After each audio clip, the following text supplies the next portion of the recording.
তো বন্ধুরা, স্বাগতম আপনাদের সবাইকে আমাদের চ্যানেলে নতুন ভিডিওর মধ্যে, যেখানে আজকের এই ভিডিওতে আমরা কথা বলতে যাচ্ছি কমল হাসানের লেটেস্ট মুভি ঠগ লাইফ নিয়ে। এই ঠগ লাইফ মুভি কমল হাসানের এই বছরের প্রথম মুভি, এবং এই মুভির অপেক্ষা তখন থেকেই হচ্ছিল যখন মানুষ এই মুভির ফার্স্ট লুক দেখেছিল। কিন্তু এখন অবশেষে 5ই জুন এই মুভি রিলিজ হয়ে গেছে।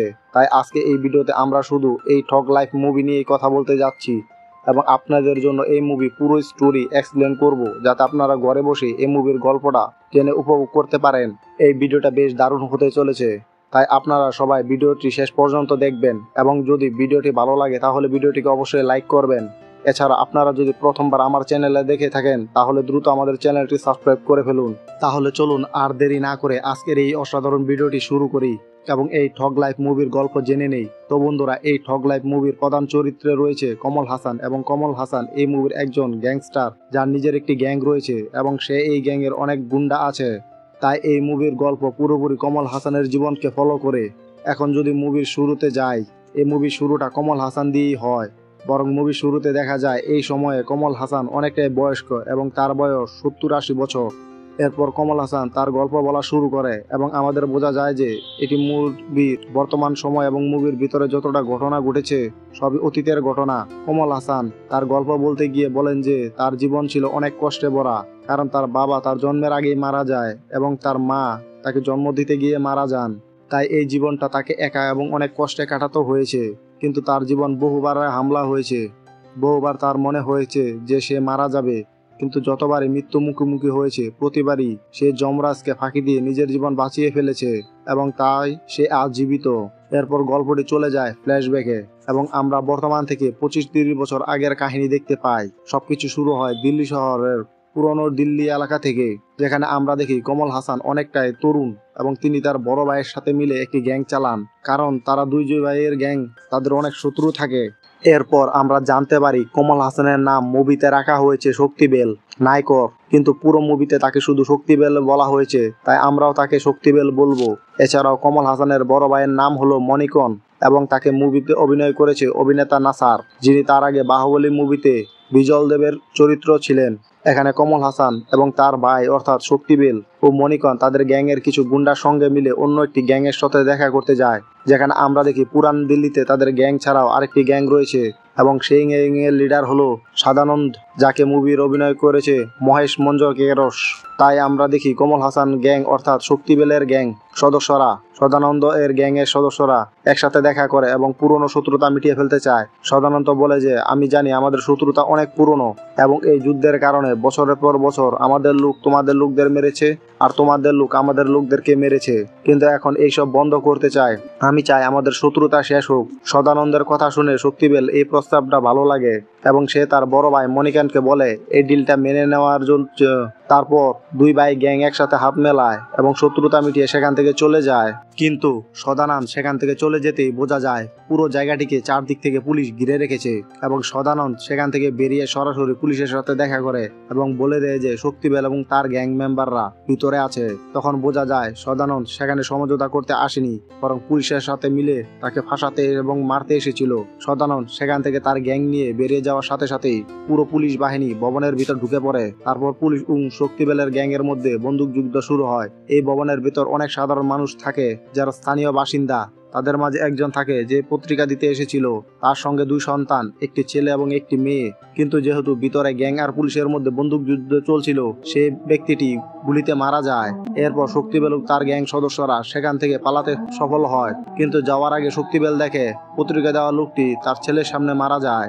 এটা দেখে তার খুব খারাপ লাগে এবং সে ছেলেটিকে তুলে নিয়ে যায় এবং নিজের সঙ্গে নিয়ে যায়। যদিও ছেলেটি বলে যে তার ছোট বোনও ভিতরে আছে, কিন্তু পুলিশ থেকে বাঁচতে শক্তিবেল মেয়েটিকে ছাড়াই দ্রুত সেখান থেকে চলে যায়। পরে একটি সুযোগ পেয়ে শক্তিবেল তার বাবার মৃতদেহ সৎকারের ব্যবস্থা করে এবং তারপর ছেলেটার নাম জানতে চায়। ছেলেটি জানায় তার নাম অমর এবং তার ছোট বোনের নাম হলো নামল চন্দ্রা, যে ওই ভবনে হারিয়ে গেছে যেখানে গুলি চলছিল। এই কথা শুনে শক্তিবেল অমরকে বলে যে গুলির সময় তার বাবার মৃত্যু একটি দুর্ঘটনা ছিল, কিন্তু এখন থেকে অমরকে সে নিজের ছোট ভাইয়ের মতো লালন পালন পোষণ করবে এবং প্রতিজ্ঞা করে যে সে চন্দ্রাকে খুঁজে বের করবে এবং ভাই বোনকে মিলিয়ে দেবে। এরপর দেখা যায় অনেক বছর কেটে যায় এবং সেই সময়ের মধ্যে অমর বড় হয়ে যায়। বড় অমরের চরিত্র অভিনয় করেছে দক্ষিণ ভারতের জনপ্রিয় অভিনেতা সালম বারসন। পরে দেখা যায় শক্তিবেল, তার ভাই মণিকণ, তাদের পরিবারও আছে। শক্তিবেলের পরিবারে আছে তার স্ত্রী এবং এক মেয়ে, এবং মণিকণের পরিবারে আছে এক মেয়ে যে কলেজে পড়ে। কিন্তু মণিকণের মেয়ে কলেজে এক ছেলেকে ভালোবাসে, কিন্তু সেই ছেলে তাকে ঠকায়। এতে মণিকণের মেয়ে দুঃখে ছাদ থেকে লাফিয়ে আত্মহত্যা করে এবং যাওয়ার আগে একটি ভিডিও মেসেজ জানায় যে এক ছেলে তাকে প্রেমে প্রতারণা করেছে এবং সেই কারণে সে আত্মহত্যা করেছে। এই কথা শুনে শক্তিবেল এবং তার ভাই মণিকণ খুবই কষ্ট পায়। একই সাথে তারা এই ছেলেটির উপর প্রচন্ড রাগ করে। বাচ্চাকে ঠেকানো হয়েছিল, কিন্তু বন্ধুরা আমাদের জানানো হয় যে ছেলেটি আর কেউ নয় বরং সদানন্দের ভাইপো। সেই সদানন্দ, যিনি শক্তিবেলের গ্যাংয়ের পুরনো শত্রু, যে জানতে পারে তার ভাইপো শক্তিবেলের বাগ্নিকে ঠকিয়েছে, যার ফলে তার বাগ্নি মারা গেছে। এই খবর পেয়ে সদানন্দ বুঝতে পারে শক্তিবেল তার ভাইপোকে ছাড়বে না। এই জন্য সে দ্রুত শক্তিবেলের কাছে গিয়ে তার ভাইপোকে ছাড়ার অনুরোধ করে। কিন্তু আমরা দেখি শক্তিবেল, তার ভাই মণিকণ এবং শক্তিবেলের দত্তক ছোট ভাই অর্থাৎ অমর, তিনজন মিলে সদানন্দের ভাইপোকে ধরে নিয়ে যায় এবং তারপর শক্তিবেল তাকে গুলি করে হত্যা করে। সদানন্দ শক্তিবেলকে থামাতে পারেনি। এরপর আমরা দেখি সদানন্দের পরিবার, যেখানে জানা যায় যে সদানন্দের এক নয় দুই ভাইপো আছে। প্রথম ভাইপো যে মারা গেছে, আরেকজন বড় ভাইপো যার নাম হলো দীপক যাদব, এবং তাকে সিনেমার প্লে করেছে অভিনেতা অলি ফাজল, যিনি আগে মিরপুর সিরিজে গুড্ডু ভাইয়া চরিত্র অভিনয় করেছিলেন। এখানে দেখা যায় অলি ফাজল অর্থাৎ দীপক যাদব জানতে পারে যে শক্তিবেল তার ছোট ভাইকে হত্যা করেছে এবং সোজা শপথ নেয় শক্তিবেলকে হত্যা করবে, তার ভাইয়ের মৃত্যুর প্রতিশোধ নেবে। কিন্তু সদানন্দ এমন কাজ করতে থেকে বিরত রাখে, বলতে থাকে শক্তিবেল খুব বড় গ্যাংস্টার এবং সরাসরি তার সঙ্গে ঝগড়া করা সম্ভব নয়। তবুও সে শক্তিবেলকে ছাড়বে না, কারণ তার ভাইপোর প্রতি তার ভালোবাসা আছে। সদানন্দ ঠিক সময়ের অপেক্ষা করবে, যখন শক্তিবেল দুর্বল হবে তখন তারা তার উপর আক্রমণ করবে। এই কথা বলেই সদানন্দ দীপক যাদবকে থামিয়ে দেয়। এরপর আমরা শক্তিবেলকে দেখি। তার পরিবারে জানা যায় শক্তিবেল সদানন্দের ছোট ভাইপো স্রেফ মারার জন্য পুলিশ তাকে গ্রেপ্তার করে এবং অনেক বছর জেলে পাঠায়। কিন্তু জেলে যাওয়ার আগে শক্তিবেল তার গ্যাংয়ের সকল সদস্যকে ডেকে বলেছে সে জেলে যাবে, কিন্তু জেল থেকেও নির্দেশনা দেবে জেলে যাওয়ার পর গ্যাংয়ের সব কাজ অমর চালাবে, অর্থাৎ অমর গ্যাংয়ের প্রধান হবে। এরপর শক্তিবেল জেলে যায়, কিন্তু সে বড় গ্যাংস্টার হওয়ায় জেলে অনেক সুবিধা পায়, জেলে পুলিশের কাছ থেকে অনেক সেবা পায়। তার সাথে দেখা করতে যারা আসে তারা সঙ্গে সঙ্গে আরাম করে দেখা করতে পারে, পুলিশের কাজ করতেও অসক্ষম হয়। তারপর জেলে একজন অভিনেত্রী তৃষা কিশোর, যার ইন্দ্রাণী শক্তিবেলের সঙ্গে দেখা করতে আসে, তাদের প্রেম হয়, কিন্তু কিভাবে প্রেম হলো তা বলা হয় না। যখন শক্তিবেল অমর ছোট বোন চন্দ্রাকে খুঁজছিল তখন ইন্দ্রাণীর সঙ্গে তার দেখা হয় এবং তারা একে অপরকে পছন্দ করতে শুরু করে। এরপর তাদের প্রেম গড়ে উঠে।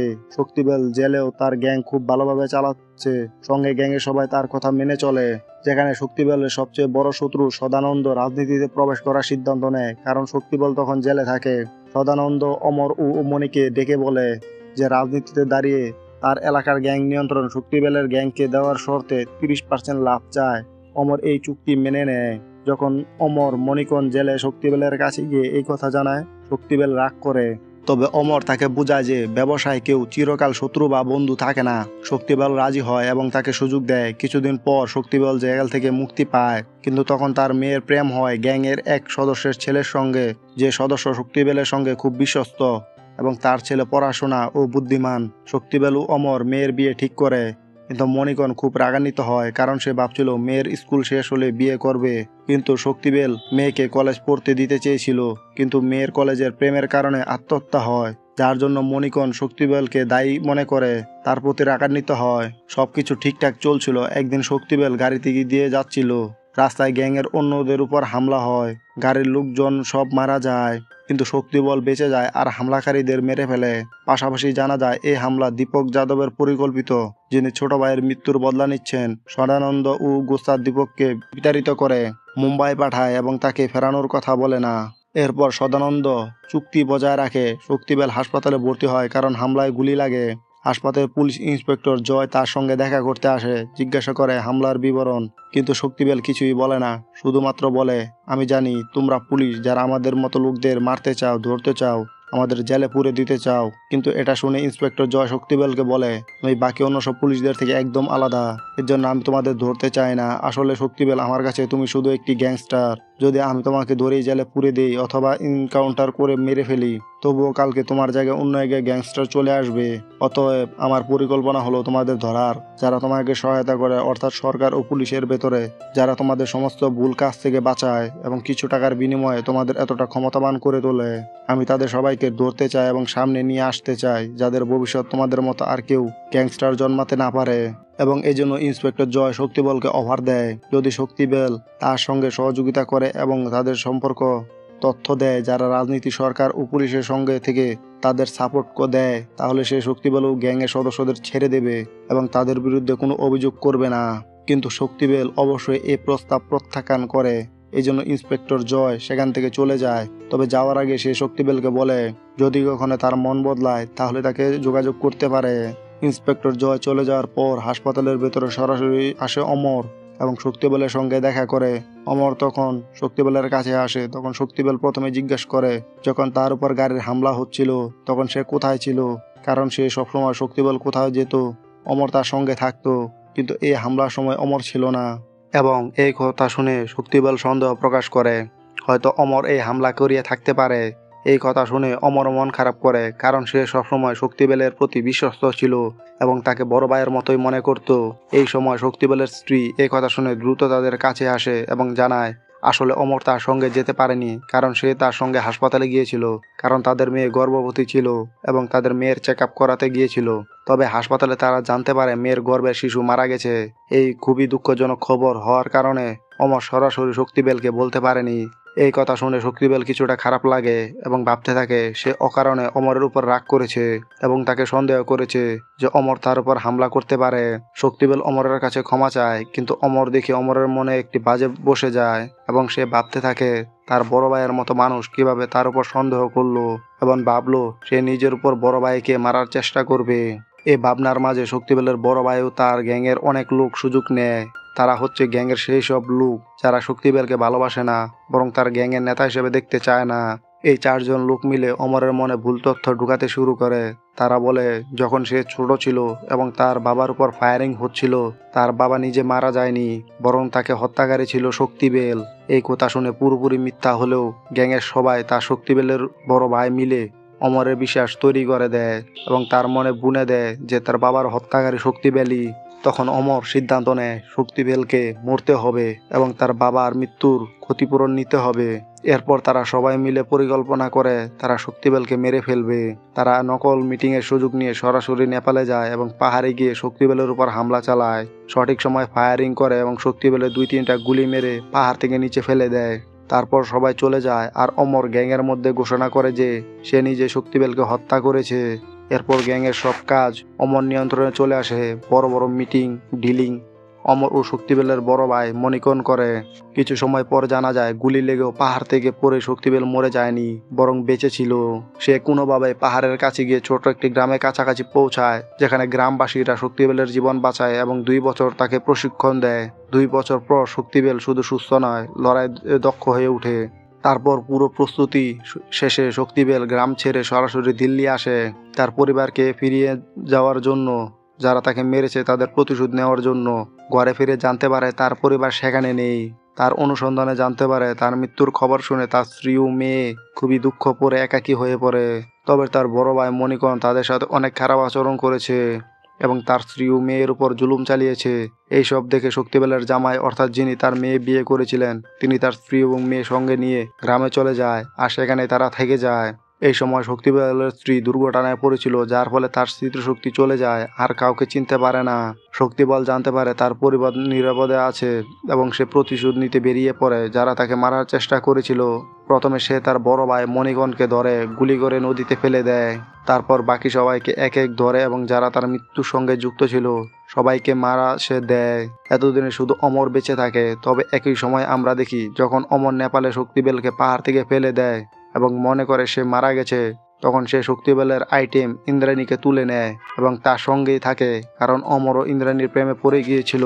সঙ্গে সঙ্গে আমরা ইন্সপেক্টর জয় এবং পরিবারকেও দেখি। তার পিতা এক স্ত্রী আছে যার সঙ্গে 3 বছর আগে তালাক হয়ে গেছে। স্ত্রীর নাম আনা, তিনি একজন চিকিৎসক। ইন্সপেক্টর জয় জানতে পারে শক্তিবল বেঁচে আছে এবং আবারও তার সঙ্গে দেখা করতে চায়। এইবার সে শক্তিবালকে আবার অফার দেয় দ্রুত সেই সব লোকের নাম নিতে যারা শক্তিবলের শত্রু, তারপর সে তাদের সাথে মিলে সহযোগিতা করবে।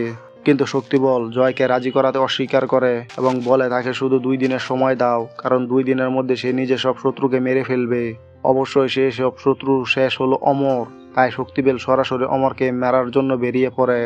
অন্যদিকে আমরা দেখি গ্যাংয়ের অন্য সব নেতা সদানন্দ, যিনি এখন রাজনীতিবিদ, তার মৃত্যু হয় কারণ আগে থেকেই অনেক বুক রোগে ছিল। তার মৃত্যু হয় প্রকৃতির কারণে। সদানন্দর ভাইপো দীপক যাবক আলিফ জল সিদ্ধান্ত নেয় এখন তার মামা নেই, তাই সে প্রতিশোধ নেবে এবং শক্তিবল অমরকে মারবে, কারণ অমর তার ভাইয়ের মৃত্যুর সঙ্গে যুক্ত ছিল।